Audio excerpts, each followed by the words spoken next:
கடிதம் எழுதினோம். நீங்க கேட்கல, இல்ல ஆளும் கட்சி பாரதிய ஜனதா கட்சி தானே, இது உள்துறை அமைச்சர் அமித்ஷா நீங்க ஒரு போன் பண்ணி சொன்னா அவங்க சிபிஐ விசாரணை எடுத்துக்கலாமே, எதற்காக முதலமைச்சர் கடிதம் எழுதுறீங்க? 2023 ஜூன் 13 மாநில அரசு சிபிஐ அமைப்புக்கு கொடுக்கப்பட்டிருந்த அதிகாரத்தை மாநில அரசு ரத்து பண்ணிட்டாங்க. அதுவரை சிபிஐ பொறுத்தவரை இந்தியால எந்த பகுதிக்கும் சென்று எந்த விசாரணையும் எடுத்து அவர்களால் நடத்த முடியும்.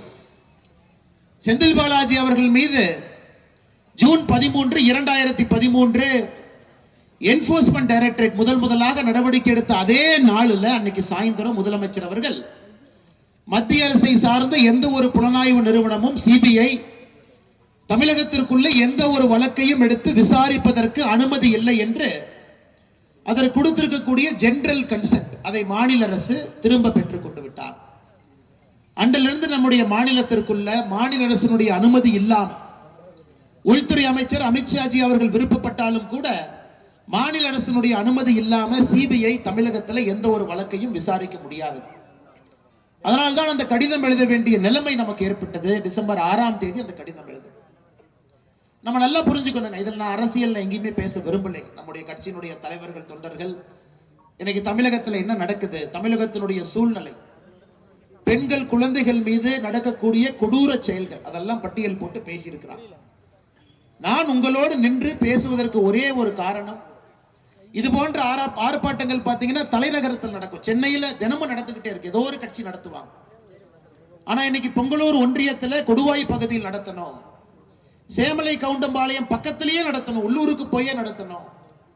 யாராக இருந்தாலும் ஆர்ப்பாட்ட சென்னையில் நடத்தக்கூடாது, கோயம்புத்தூர் நடத்தக்கூடாது, உள்ளூர்ல மக்களோடு மக்களாக சேர்ந்து இந்த ஆர்ப்பாட்டத்தை நடத்த வேண்டும் என்பதற்காக இன்னைக்கு நம்முடைய கட்சி நண்பர்கள் பொதுமக்களோடு இங்கே வந்திருக்கிறோம். காரணம் ஐயா, ஒரு குற்றவாளியை நீங்கள் பிடிக்கவில்லை என்றால் அந்த குற்றவாளிக்கு பயம் போயிருது, மறுபடியும் இதே குற்றத்தை தைரியமாக செய்ய ஆரம்பிக்கின்றார்கள். இந்த யார், இந்த சார்ல ஞானசேகரனை போல 2014 இதே போல ஒரு பெண்ணிடம் தவறாக நடந்து அவர் மேல ஒரு கேஸ், அதன் பிறகு 19 வழக்குகள் கண்காணிப்பு வளையத்தில் இல்லாத ஒரே காரணத்தினால டிசம்பர் 23, 2024 அண்ணா யூனிவர்சிட்டி பல்கலைக்கழகத்தில் இந்த கொடூரமான செயலை செய்யறான். 25 வழக்கு பதிவு செய்யறான்.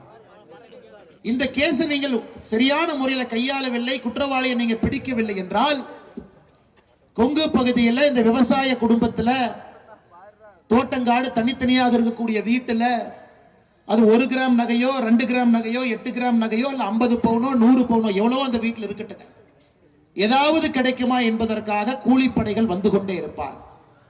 அதனால்தான் நம்ம அனைவருடைய உணர்வு, இந்த 3 நபர்கள் யார், எந்த தப்பும் பண்ணாம தோட்டத்து வீட்டில் எந்த குற்றமும் செய்யாம விவசாயம் செய்து கொண்டு படித்து அந்த மகன் ஐடி கம்பெனியில வேலை பெற்று வாழ்வில உயர்ந்து கொண்டிருக்கக்கூடிய சமயத்தில் படுகொலை செய்யப்பட்டிருக்கின்றார்கள். இவர்களுக்கு நாம் நீதி கொடுக்கவில்லை என்றால் எதற்காக நாம் பொது வாழ்க்கையில் இருக்க வேண்டும் என்கின்ற ஒரே எண்ணத்தில் நாம் எல்லோரும் இங்கே சேர்ந்திருக்கின்றோம். தலைவர்கள், தொண்டர்கள், கொடுவாயில் இருக்கக்கூடிய பொதுமக்கள், குறிப்பாக பொங்கலூர் ஒன்றியத்தில் இருக்கக்கூடிய சகோதரர்கள் மட்டுமே. அதனால்தான் அன்பு சகோதர சகோதரிகளே, இந்த கண்டன ஆர்ப்பாட்டம் தேவைப்படுகிறது. உங்கள் எல்லோரையும் ஒரு புள்ளியில இணைக்க வேண்டிய கட்டாயம் நம்ம கட்சிக்கு இருக்கு. ஒரு புள்ளியில இணைப்பது மட்டுமல்ல, காவல்துறைக்கு இதன் மூலமாக இன்னும் அழுத்தத்தை கொடுக்க வேண்டிய கட்டாயம் இருக்கு. காவல்துறை நண்பர்கள் 14 தனிப்படை அமைச்சிருக்கிறார். இங்க யாருமே காவல்துறையை பத்தி எப்பொழுதுமே ஒரு தவறான வார்த்தையை பேசக்கூடிய நபர் நான் அல்ல. அதே காக்கியுடைய அணிந்திருக்கின்றேன், அவருடைய உப்பை நான் சாப்பிட்டிருக்கிறேன். ஆனா தமிழகத்தில் நாம் காவல்துறை செய்யக்கூடிய தவறுகளை நாம் எதற்கு சுட்டி காட்டுறோம்? நீங்க பாருங்க, 2023, 24 போன ஆண்டு பாருங்க, சப் இன்ஸ்பெக்டர் தேர்வு நடத்தப்படவில்லை, கான்ஸ்டபிளுக்கான தேர்வு நடத்தப்படவில்லை. நீங்க பாருங்க எப்படி ஒரு காவல்துறை பணி செய்யறாங்கன்னு யோசிச்சு பாருங்க. சப் இன்ஸ்பெக்டர் ரெக்ரூட்மெண்ட் நடக்கலைங்க ஐயா. இன்னைக்கு சென்னையிலே முதலா தமிழ்நாட்டில் நான் பார்க்கிறேன், அந்த பரீட்சை எழுத வேண்டிய மாணவர்கள் இன்னைக்கு சென்னையில் பிரஸ் மீட் மத்தியானம் நடத்துறாங்க. உங்களுக்கு தெரியும், காவல்துறையை பொறுத்தவரை செலக்ஷன் ப்ராசஸ்ல அரசாங்கத்துக்கு எதிராக பேசுனீங்கன்னா உங்களுக்கு செலக்ஷனே கிடைக்காது. உங்க மேல எஃப்ஐஆர் இருந்தாலும் செலக்ஷன் கிடையாது. அந்த 20 பசங்க இன்னைக்கு சென்னை பிரஸ் கிளப்ல பிரஸ் மீட் போட்டு பேசுறாங்க. எனக்கே ஆச்சரியம், என்ன எவ்வளவு தைரியம் அந்த பசங்களுக்கு. இதை காரணமா வைத்து அரசாங்கம் உங்களுக்கு வேலை கொடுக்க மாட்டாங்களே. அந்த பசங்க சொல்றது, எங்களுக்கு வேலை கொடுக்காட்டியும் பரவாயில்லைங்க, நீங்க போன ஆண்டு சப் இன்ஸ்பெக்டர் தேர்வு நடத்தல, போன ஆண்டு கான்ஸ்டபிள் தேர்வு நடத்தல. எப்படி ரிட்டையர் ஆகிட்டே இருக்கிறாங்க. ரிட்டையர் ஆவதை நாம யாருமே தள்ளி போட முடியாது. அப்படி இருக்கும் பொழுது ஆள் பற்றாக்குறை ஒரு காவல் நிலையத்திலும் இருக்கு. ஒரு காவல் நிலையத்தில் ஆள் பற்றாக்குறை. கிராமத்துக்குள்ள ரோந்து வர முடியல, இரவு நம்மளை பார்க்க முடியல.